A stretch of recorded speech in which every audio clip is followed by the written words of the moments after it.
течение всего апреля Туркменская национальная консерватория имени Майи Кулиевой проведет цикл концертов «Рахманиновская весна». В день рождения Сергея Васильевича Рахманинова в Большом зале Туркменской национальной консерватории стартовал гала-концерт проекта «Рахманиновская весна». В гала-концерте принимали участие около 20 музыкантов и вокалистов консерватории и специальной музыкальной школы-интерната при Туркменской национальной консерватории. Цель данного проекта – это знакомство молодежи с произведениями классической музыки, а также познакомить их с творчеством композитора. Также с этой программой этого концерта Владимир Макртумов отправится в турне по вилаятам Туркменистана. Темы по изучению его наследия введены в программу учебных заведений по предметам музыкальная литература в детских музыкальных школах и школах искусств, зарубежная музыкальная литература в музыкальных училищах и мировая музыкальная культура в высших учебных заведениях Туркменистана. Также музыкальные произведения композитора занимают важное место в учебной и концертной программе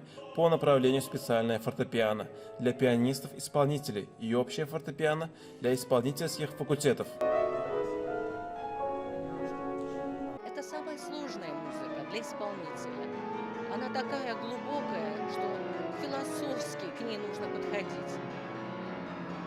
Поистине студентам это сложновато, поэтому поют уже мастера вокала. Я рада, что сегодня присутствую на этом концерте и рада, что соприкоснулась с этой великой музыкой.